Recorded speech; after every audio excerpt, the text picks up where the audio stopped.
Rajkot SNK સ્કૂલનો video viral થવાની સાથે જ રાજકોટ DEO દ્વારા તપાસના આદેશ આપવામાં આવ્યા છે તેમજ તપાસ કમિટીની રચના કરવામાં આવી છે। મળતી વિગત અનુસાર રાજકોટની ખ્યાતનામ સ્કૂલની એક વિદ્યાર્થીને છેલ્લા 2 મહિનાથી રેગિંગ કરી હેરાન પરેશાન કરતા હોવાના આક્ષેપ કરવામાં આવ્યા છે।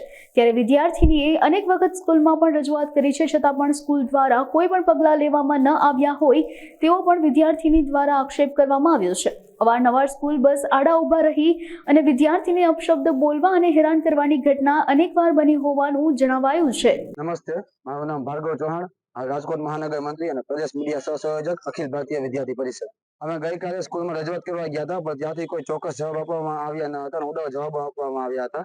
તો જે વિદ્યાર્થીની સાથે આ ઘટના બની છે એ હવે પછી કોઈ બીજી વિદ્યાર્થીની સાથે ન બને, એના માટે અમે સ્કૂલમાં એટલી જ માંગ કરી હતી કે તમે કોઈ ચોક્કસ નિર્ણય લ્યો।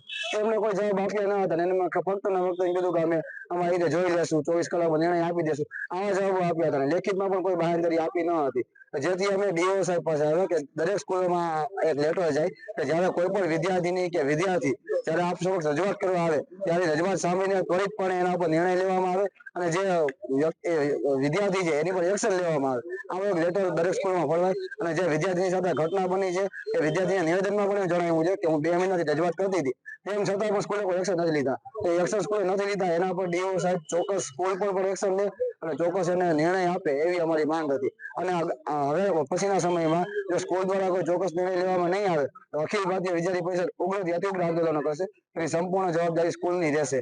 જરૂર પડે વિદ્યાર્થી પરિષદ ઉગ્ર સૂત્રોચ્ચાર સાથે ઘણા પ્રદર્શનો પણ કરશે। તે 11મા ધોરણની વિદ્યાર્થીની દ્વારા જે 6થા ધોરણની વિદ્યાર્થીની ઉપર જે રેગિંગ જેવી ઘટના બની છે એને લઈને અમે રજૂઆત કરી હતી કે એને માર મારવામાં આવ્યો હતો, એના મમ્મી પપ્પાને અપશબ્દ કહેવામાં આવ્યા હતા, એમના મમ્મી પપ્પા આવ્યા એમને પણ કંઈક માર મારવામાં આવ્યો હતો।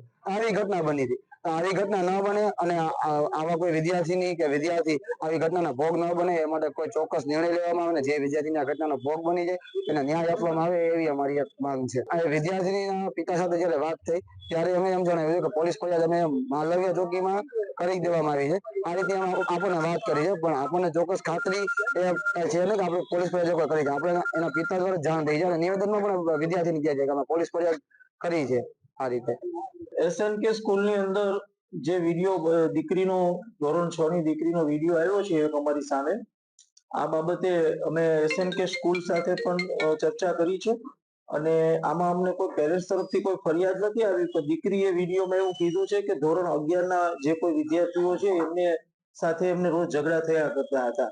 એટલે આ બાબત આખી છે એ SNK શાળા સાથે સંપર્ક કરતા એમના દ્વારા એવું ટેલિફોનિક અમને કહેવામાં આવ્યું છે કે એ અહીંથી સ્કૂલ છૂટ્યા બાદ એ કંઈક રસ્તામાં એમની વચ્ચે ઝઘડા થતા હશે, પરંતુ શાળાએ આ બાબતે અમને અત્યાર સુધી બીજી કોઈ વિગતો અમારા ધ્યાન સુધી લાવી નથી। આ બાબતને ધ્યાનમાં લઈ અને આજે જ્યારે અમને આ વાત ધ્યાનમાં આવી છે ત્યારે આની ઉપર અમે એક વર્ગ 2 કક્ષાના અધિકારી સાથે એક ટીમની રચના કરશું, તપાસ કમિટીની બનાવશું અને એની ચોક્કસપણે યોગ્ય તપાસ છે એ અમારી ટીમ છે એ તાત્કાલિક પૂર્ણ કરશું અને એમાં જે નિયમ અનુસાર કોઈ શાળા વિરુદ્ધમાં કે કોઈના વિરુદ્ધમાં પગલાં લેવાના થશે તો એ પણ અમે લેવા માટે તૈયાર રહીશું। ના, હાલ તો હજી અમારી પાસે વિડીયો અમે આવ્યો છે અને આ તપાસ હજી તો અમે આજથી આરંભીએ છીએ, એટલે આ તપાસ કર્યા બાદ આગળની કાર્યવાહી એમાં કરવામાં આવશે।